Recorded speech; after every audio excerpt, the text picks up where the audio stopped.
বন্ধুরা, ফুটন্ত গরম দুধে মুড়ি দিয়ে যে এত সুন্দর একটা রেসিপি তৈরি করা যায়, চোখে না দেখলে বিশ্বাসই হবে না। যেটা ছোট থেকে বড় সবাই পছন্দ করবে। তাহলে ভিডিওটি শেষ পর্যন্ত দেখার আমার একান্ত অনুরোধ রইল। নমস্কার বন্ধুরা, উর্মিলা রন্ধনশালায় সবাইকে স্বাগত। আর চ্যানেলে নতুন এসে থাকলে দয়া করে চ্যানেলটিকে সাবস্ক্রাইব করে দিয়ে অল নোটিফিকেশান অন করে দেবেন।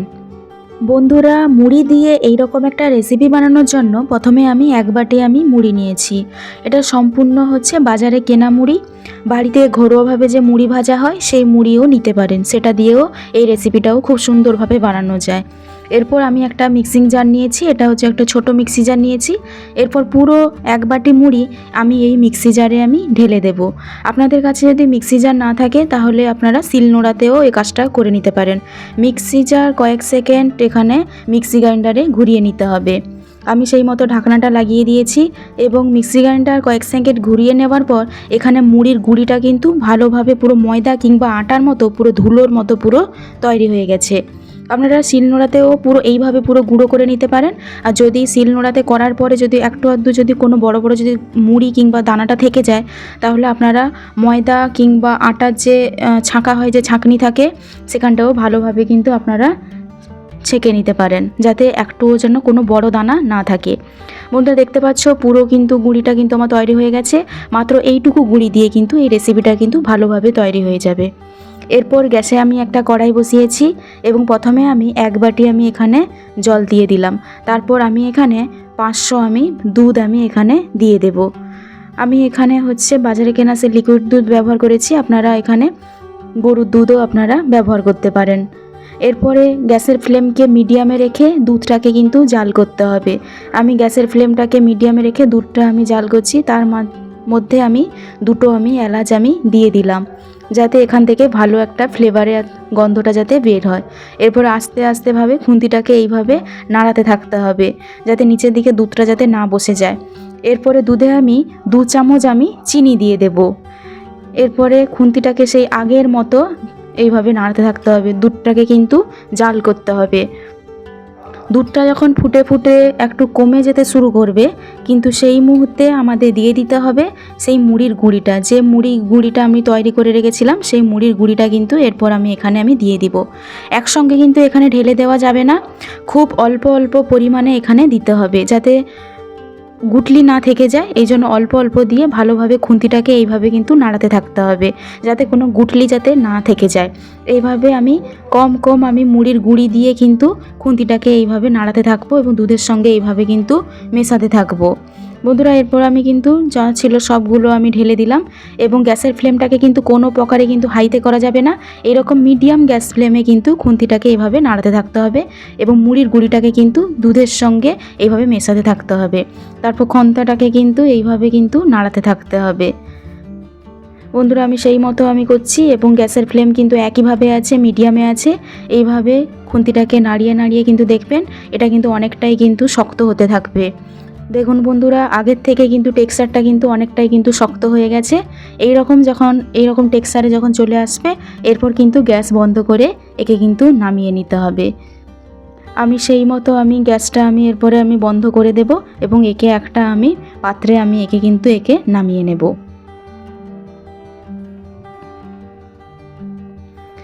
দেখুন বন্ধুরা, আমার কিন্তু হয়ে গেছে। এরপরে গ্যাস বন্ধ করে কড়াইটা নামিয়ে নিয়েছি এবং কড়াই থেকে একটা মিক্সিং বোল নিয়েছি, সেটাতে এখানে দিয়ে দেবো। আর কড়াইতে রাখবো না, তাহলে একে আবার কিন্তু ডো তৈরি করতে হবে, তাতে এখানে আমাকে মাখাতে কিন্তু ভালো হবে, সুবিধা হবে। তার জন্য কড়াই থেকে খুন্তিতে গরম গরম এখানে মিক্সিং বোলে এখানে রেখে দেব। একে একটু ঠান্ডা করার জন্য রেখে দিয়েছিলাম। এরপর একটা 10 টাকার কিন্তু গুঁড়ো দুধ নিয়েছি। শুধুমাত্র ওই 10 টাকার গুঁড়ো দুধটা পুরোটা এখানে ঢেলে দেব, তাহলে কিন্তু খেতে এটা কিন্তু আরও কিন্তু সুস্বাদু হবে। এতক্ষণে আপনারা প্রথমে কিন্তু দেখেই বুঝে গেছেন যে এই এক বাটি গুঁড়ি দিয়ে কিন্তু কত সুন্দর একটা মিষ্টি তৈরি করা যায়, যেটা আমরা বাজারে কিনে খাই, যে কালো জাম যেটাকে বলি, সেটা কিন্তু মুড়ি দিয়েও তৈরি করা সম্ভব। এরপর গুঁড়ো দুধ 1 প্যাকেট দিয়ে দেওয়ার পর এখানে 2 চামচ ময়দা দিয়ে দিলাম। তারপর এই ডোটাকে কিন্তু এখানে মাখিয়ে নিতে হবে।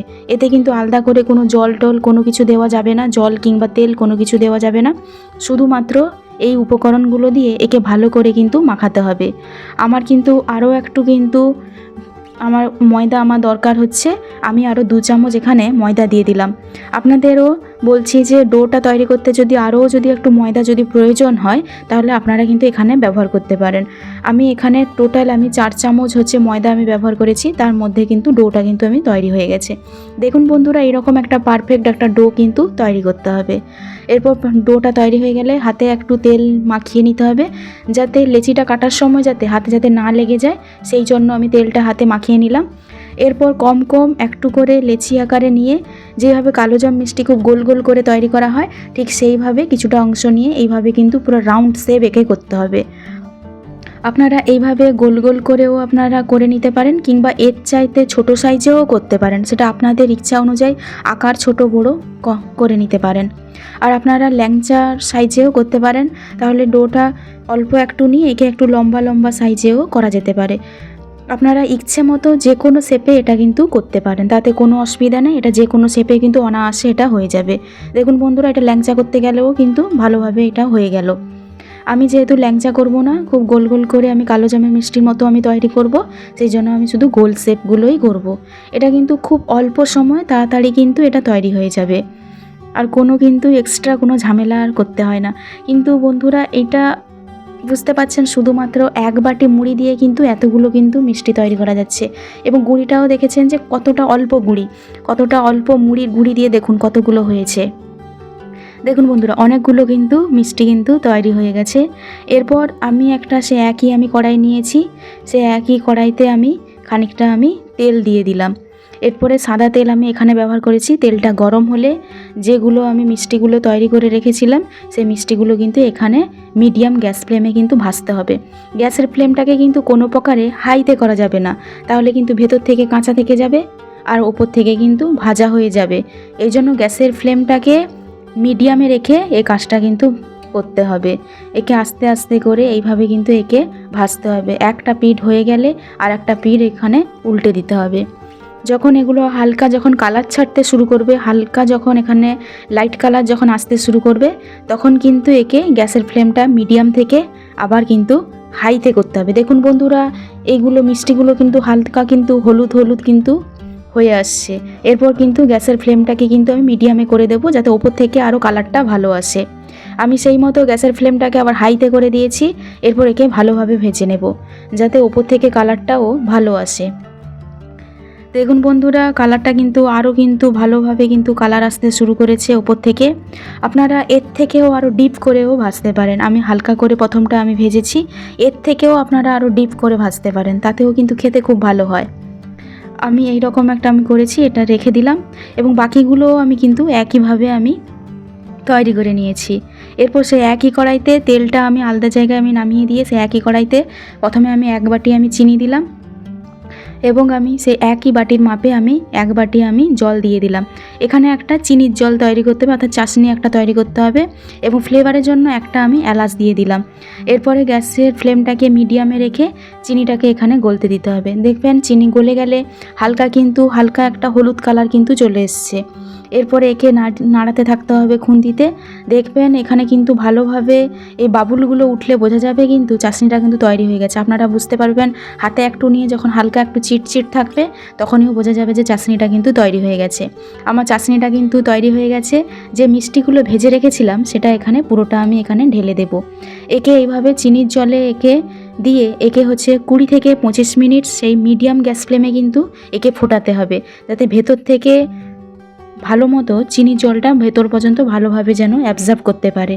সেই মতো একে আমি 20 থেকে 25 মিনিট কিন্তু একে আমি ফোটাবো। আপনারাও এর থেকেও বেশি করে কিন্তু এই মিষ্টিগুলো কিন্তু ভেজে নিতে পারেন তেলে। আমি একটাতে আমি বেশ ডিপ করে আমি ভেজেছি, ডিপ ফ্রাই করেছি, আর একটা হালকাভাবে ভেজেছি। দেখুন বন্ধুরা, গ্যাস বন্ধ করে কিন্তু মিষ্টিগুলো আমি তুলে নিয়েছি।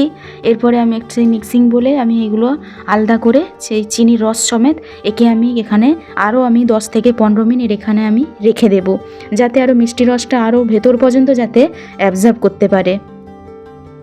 দেখুন বন্ধুরা, 10 থেকে 15 মিনিটের পর আমি ফিরে এসেছি। দেখুন মিষ্টিগুলো কিন্তু আগের তুলনায় কিন্তু মিষ্টি জল অ্যাবজর্ব করে আরও কিন্তু ফুলে গেছে। কিন্তু বন্ধুরা, আমি নিয়েছি আর একটু আমি রস নিয়েছি। দেখুন বন্ধুরা, সামান্য একটু 1 বাটি মুড়ি দিয়ে এবং মুড়ি সেই তাকে গুঁড়ো করে অর্থাৎ মুড়ির গুঁড়ি দিয়ে দেখুন পুরো বাজারের মতো কিন্তু পুরো কালোজাম কিন্তু পুরো তৈরি হয়ে গেছে। আপনারাও এটা বাড়িতে খুব কম সময়ে কিন্তু তৈরি করে নিতে পারেন। আশা করি আজকের রেসিপিটি আপনাদের ভালো লেগেছে। ভালো লেগে থাকলে অবশ্যই একটা লাইক, শেয়ার এবং কমেন্টে জানাবেন কেমন লেগেছে। আর প্লিজ একটা সাবস্ক্রাইব করে দেবেন। আবার দেখা হবে নতুন কোনো রেসিপি নিয়ে উর্মিলার রন্ধনশালায়।